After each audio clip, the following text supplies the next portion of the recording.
Raider Nation, to week one of the Red Raider Coaches Show, brought to you by BCTV's Red Raider Broadcasting. I'm your host, Brent Johnson, along with head football coach Keith Goss. How are you, Coach? Doing all right. Doing just all right? Just all right. Just all right. We're getting there. We're getting there. That's right. That's right. Well, first of all, we want to start off by thanking a few people, as we normally do at the beginning of these coaches shows. We're really thankful for the folks in our community that provide meals for our boys, and it never fails. We always get enough, and there's always some people reaching out to help even afterwards. But we definitely want to thank the First Church of the Nazarene for the first week or week one meal, and Pastor Dan Taylor and his congregation there. And it was prepared by a Boatwright Buffet, so I'm sure it was a great meal, and he did a great job of giving the word. And so it was a great experience. Well, and that's another appreciative thing. We thank our churches, the local churches, that we depend on those types of things. And as far as bringing the meal, is also bring a message to the boys as well, and the coaching staff. And so we want to thank Pastor Dan Taylor for that specifically. Also want to mention we're going to spotlight just a couple of the platinum sponsors for the Red Raider Touchdown Club, and the two this week we're going to recognize is Alma Tire and Auto Repair, as well as ATC Broadband. I want to thank these guys, and there's a ton more that we'll get to. But got a lot of shows left. Yeah, we do. We do have a lot of shows. So we definitely want to begin the season off by thanking these two sponsors, pillars in the community as far as what they bring to what they provide for our community as far as services, tire repair, and then obviously ATC Broadband. As internet's pretty important for all of us around here. So again, Coach, kind of start things off here with some good information. We did something a little different this year. I know at least Bacon County has not participated in a spring practice or spring game in quite some time. Well, we had a spring game, and we were fortunate enough to schedule Bleckley, who's a good program, and made it 3 rounds deep. And right before we hit the scrimmage, Veterans High School had lost their scrimmage with somebody else due to COVID. So we kind of made it a 3-way game there, and it was I think it was a good experience. We got to host that here and bring some people to town that maybe hadn't been here before, and it was a good experience for our players, and I think everybody involved. Well, it's a double-edged sword. I talked to a couple of coaches during that time. When you have a spring practice or a spring game, it's a great experience for our kids, but there's always that thought in the back of your mind about injury and those types of things that can affect the program. It affected us this spring, where we had a couple injuries. We were down several running backs, but scrimmages, beginning of the season, spring games, you're hopefully by the time you hit region play, you're healthy from all those things. Right. And I think we will be healthy, when it matters in region play. But no, there's still one from the spring that ended up having a fracture that we don't have completely healthy back yet. And, he's a strong kid. He's a difference maker for us. So those are legitimate concerns. But also you have to look at the whole of the team. Are we further along as a team? When we have everybody here and we're healthy, and I'm not missing 12 guys in a scrimmage or 20 guys in the first game, I would say the whole product is better, even though we haven't been able to really see it yet. Right. I got you. And we'll talk a little bit more about those specific things in a little bit. Well, moving from spring, and by the way, I thought we competed very well that night with both of those larger schools, well, especially Veterans being larger. But Bleckley, as you mentioned, they've been a sort of a powerhouse the last 3, 4, 5 seasons, and then last year they very well should have beaten Raven in the quarterfinals. Right, they were had them on the ropes. A play away from being a semifinal team. And so that was good that we got them here. And I'm not sure what our schedule will be this coming spring. I don't know if we did a 1-and-1 with that team, or it was just a 1 year. We may do something else with Bleckley and continue to work with them. I think it's good work. Veterans, that was just kind of something that was thrown in there. Right. But I'll get with Von Laster, Coach Laster, later time, and we'll see if we can work it back out for the spring. I think that would be neat for our fans to maybe have a chance to go somewhere we're not familiar with either and check it out. So, all right, moving into the summer workouts. I know that we started the summer with a big crowd of folks. We did. Going into the spring, in the end of spring and the summer, at one point, I think even in the winter, we were looking at numbers somewhere about 75 kids saying they wanted to play football.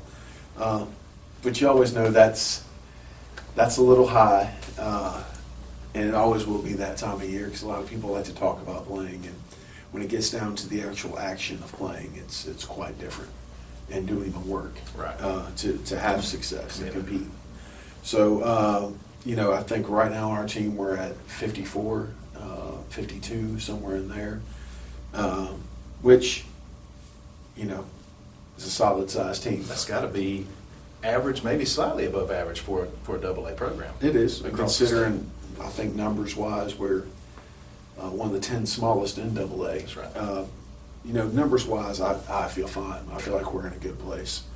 Now, getting them healthy and getting them all there, like we'll talk about later, that's been a different trick this year. But I feel like numbers-wise, we're sound. We're okay. So this summer, when we got down to it, that's about what we averaged. We averaged about what we have now, about 55 in the summer, and 50, 55 somewhere in there on a weekly basis. And those are the same guys we have now. Those are the guys that were committed to doing it. So that's what we carried in during the summer. We did some OTAs and went and got to work against Coffee and work against Glen Academy and work against Monroe out of Albany, and really challenge us the level of competition. And it's experience where we may not always get the best of it, but we're getting better. And that's the point of it.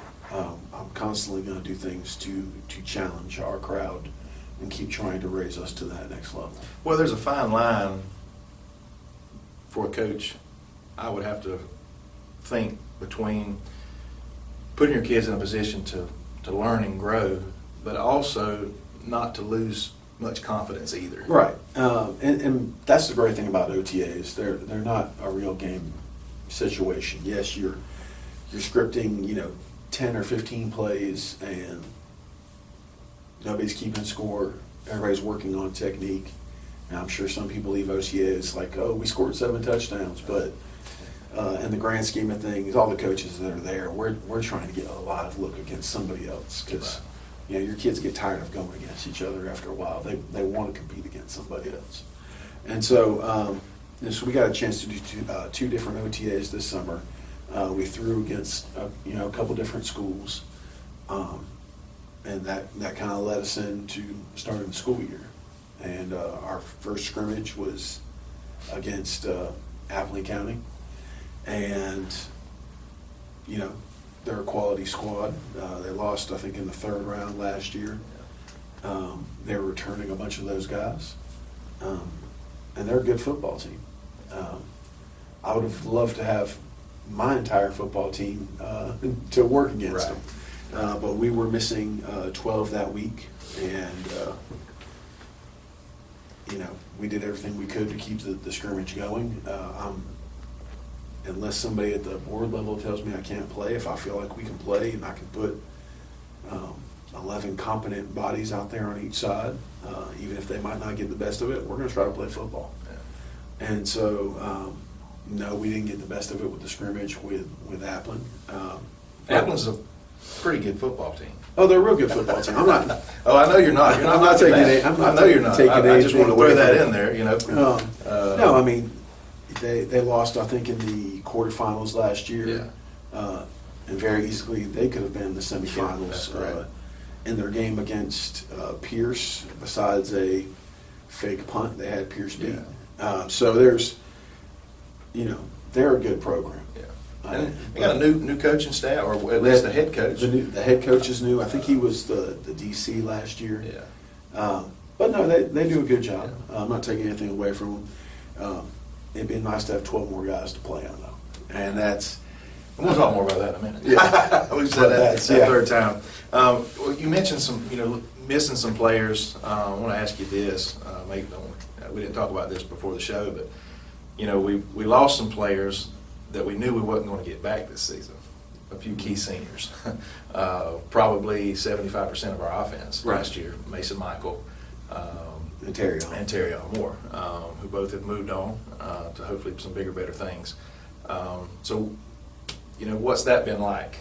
Well, it's part of high school football. You get guys prepared and they do a great job for you. And then it's time for them to graduate and take other opportunities in life. It's just a part of the process. And it's a great part of the process. We're excited that both those guys have a chance to play after high school. So, it just is what it is, and you know that you got other guys that got to step up and make plays and start taking a bigger role in the offense. And, we're in the process of doing that now. And we've still got what I feel like a good problem. We've still got a lot of young kids. We do. But a lot of those young kids, they've played. They've got some experience. They've had some experience. We've played some young guys. Trent Music, he's a junior, but when we get him back full speed this week for the first time, he's a junior that's played 3 years. Yeah. So there's a couple guys on the team like that that no, they're not seniors yet, but they've played a lot of football, but we ain't seen them yet either. That's right. So yeah. It's what it is right now.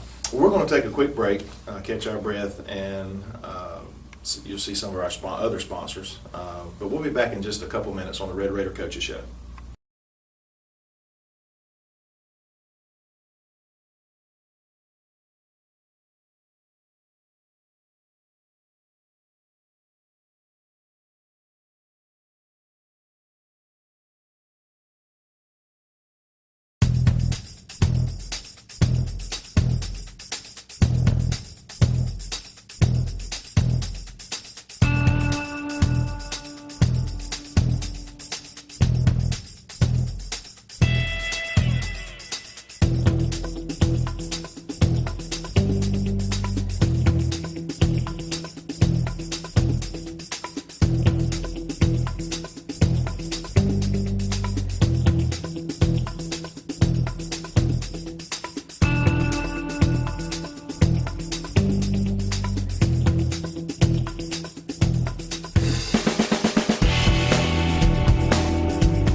Welcome back, Raider Nation, to the Red Raider Coaches Show, brought to you by BCTV's Red Raider Broadcasting. I'm your host, BrentJohnson, along with head coach Keith Goss. Coach, we touched a little bit about our scrimmage game versus Applin, and can you give us maybe the highlights, some things that you definitely learned from our team during that game? Well, one thing I've learned from about our kids over the scrimmage and the first game is, even though the situation hasn't been ideal and we haven't had all of our guys, the fact that there hasn't been any quit, and that's exciting. We've placed guys in some different positions and asked them to step up where we might not have expected them to start and play a lot of football, and that's going to just help us down the line as we continue to get kids back healthy and back from contact tracing and things of that nature. So why it's that part of the process isn't fun in the beginning of the season and what we've had to go through.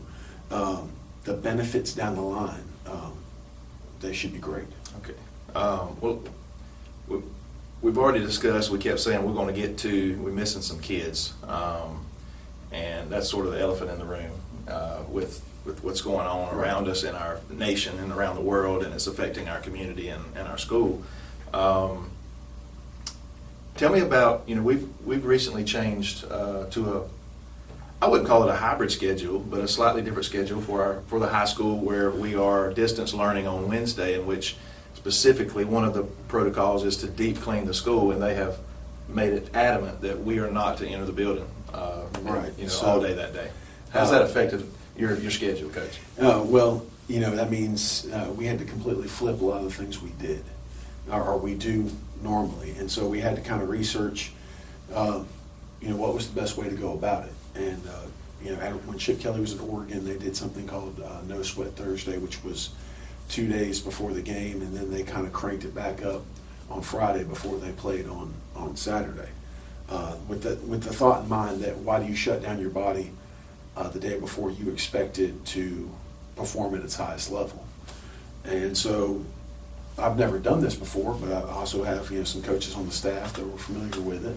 And so we looked it up and found the best way to make it fit us. So now on Monday and Tuesday, we're full pads. We're getting after it. On Wednesday, because we're locked out of the weight room, we're locked out of the school building, our locker room.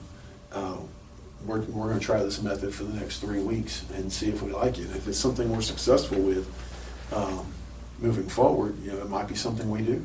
But out of necessity, we're going to give it a try. And so, yesterday we did more of a walkthrough. We really kind of polish. I'm not really breaking much of a sweat, and we'll crank it back up today, and we'll go pro gear, and we'll do our fly through our team, and hopefully the things we did yesterday that was more mental preparation, we'll really polish up things today when we pop pads a little bit, and preparing us for tomorrow. So, it's one of those things that, we don't control all the situations. We've missed a bunch of kids at this point.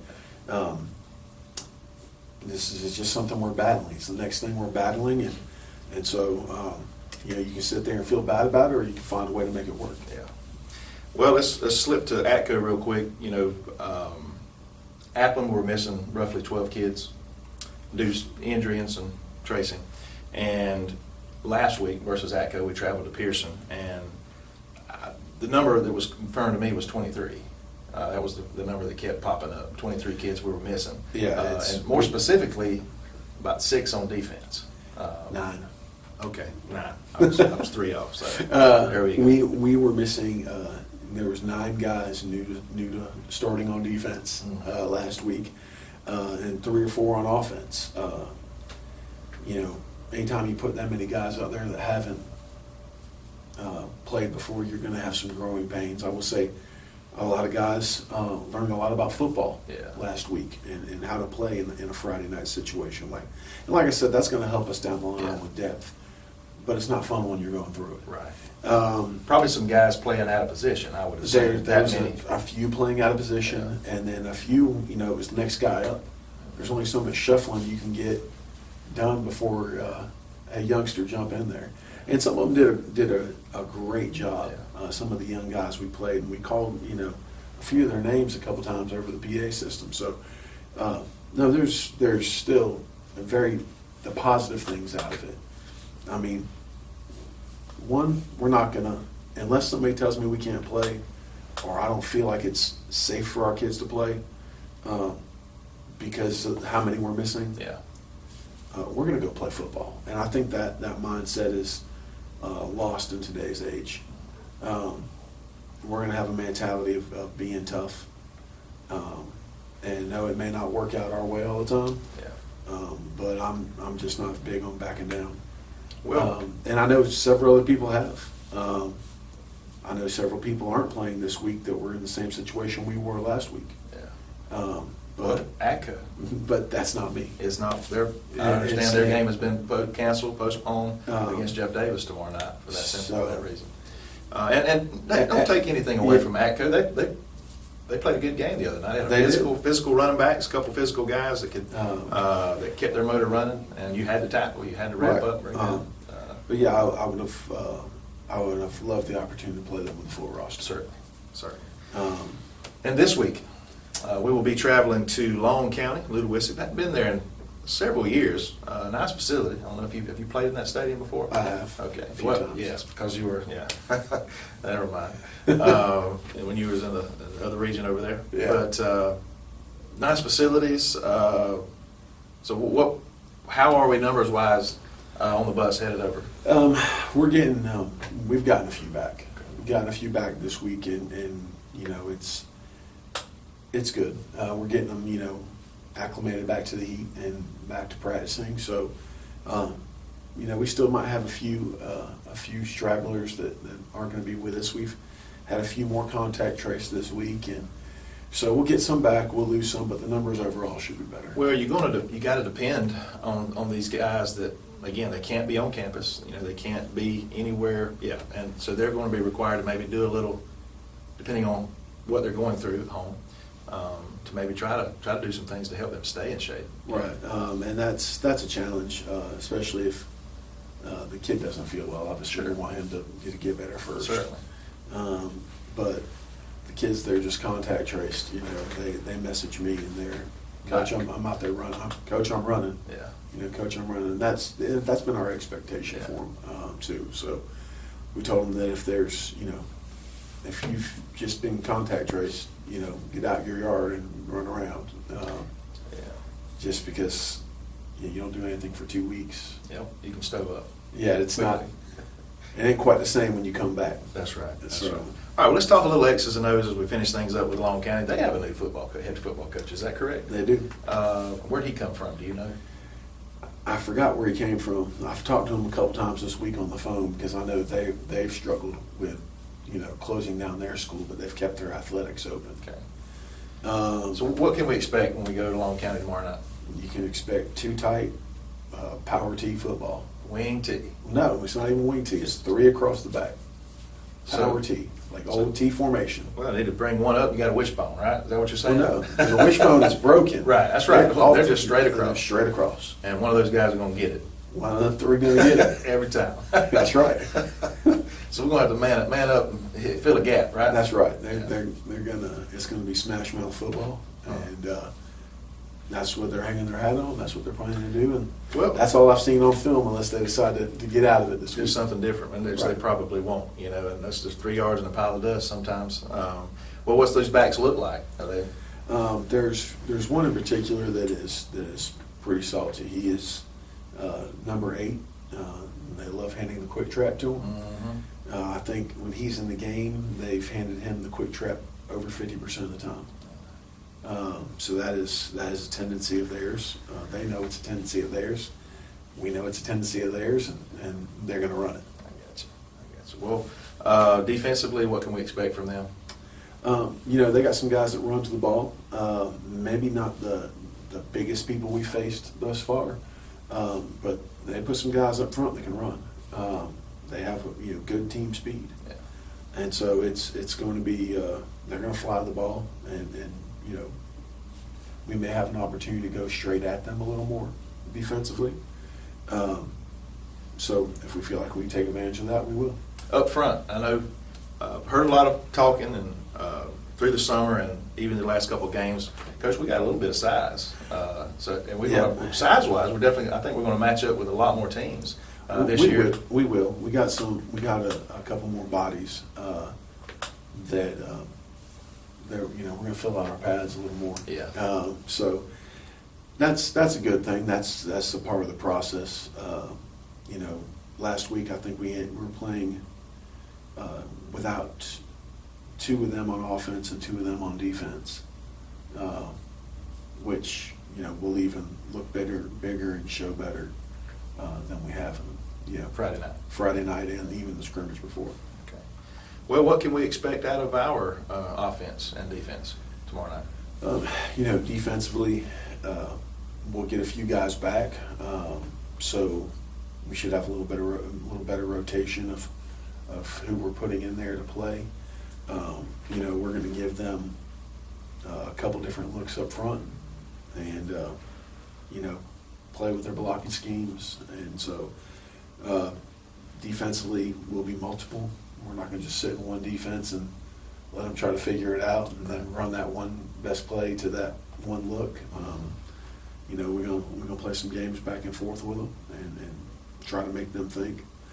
And offensively, it's just about numbers, grass, and ankles. We're going to do what we do. And we're obviously last week only having 1 running back and no tight ends available against ATCO. We were stuck with one formation, not one formation, but one personnel group. We call it 10 personnel when you have to play one running back and 4 receivers. And we had 5 receivers available, 1 running back, and no tight ends. So formationally, when they were doing some things defensively, or where we normally combat it by putting a tight end in the game, we didn't have one. And so that's frustrating as a coach, especially as we lost personnel during the week. Even a guy that we could bump and put out there, we lost the ability to do that because we lost another lineman during the week. And so those are some of the challenges that and frustrations. You start getting your hands tied by personnel, and what we would like to do, versus what we have the ability to do because so many kids were out. Well, tell us. We were talking in the break there. Tell the Raider Nation the bright spots on offense. Some statistical things that we. Well, I mean, right now in 2A, unless it's changed, we have the number 1 receiver in 2A. He has 154 yards on 4 catches and 2 touchdowns. Guinea does a great job. Antoine Fuller. Yes, we call him Antoine Fuller. We call him Guinea. Great kid too. It's fun to be around. He's a character. Yeah. And I think Riker Tumberland is sitting 3rd, if I recall. And your first start, obviously that comes with challenges, but still threw for over, I think, 205 or 7 yards. And, like I said, he's sitting 3rd in Double-A right now in passing yards. So, folks are familiar with Cozy Batten, and he played for us a little bit last year. Great athlete, pretty good arm, just another really good coachable kid. Right. That's going to do everything you ask him to do. But you mentioned Riker Tomberlin. He comes in this year, a junior. Tell us a little bit more about Riker.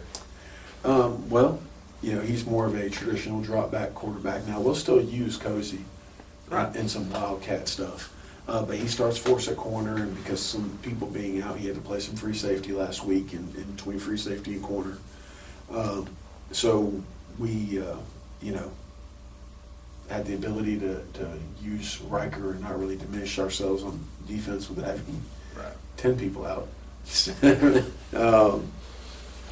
But it's, he does a good job. They both present different issues for teams. And we'll use them both as we feel we need to create an advantage. Well, Coach, I appreciate your time for this show. Raider Nation, we want to encourage you to make that travel over to Little Wissy, Georgia, about 55 minutes, 60 minutes to the school, as we face Long County, a AAA school, again, slightly larger than us, probably bigger numbers than, because we're a little bit lower on the AA side as far as numbers in our school, but we're up for the challenge. We're looking forward to having some kids back that's going to continue to help us as we get more healthy as the season progresses. We're looking forward to that region schedule, and I was going to mention a while ago, this type of offense we're going to face is going to help us against a team like Jeff Davis, who's going to ground and pound. Right. So the experiences that we've had thus far this season, a Power I team, a Power T team, we want to compete with people that run straight at us. Yeah. We gotta get work against teams that do those things. And so, no, I'm excited for the challenge. It's stuff that we have to get better at, and so I think it's a good fit. Obviously, I'd like to win every game we ever play, but more importantly, I'd like to win the last 5 on the region and be the region champs, and then win the next 5. That's right. So, those are the ones that are the most important. Certainly. Well, we're looking forward to competing. And again, thank you for joining us on the Red Raider Coaches Show. Join us if you can't make that trip. We will be broadcasting live over the NFHS network, powered by Play on Sports. But again, thank you, Raider Nation, for joining us on this week's edition of the Red Raider Coaches Show.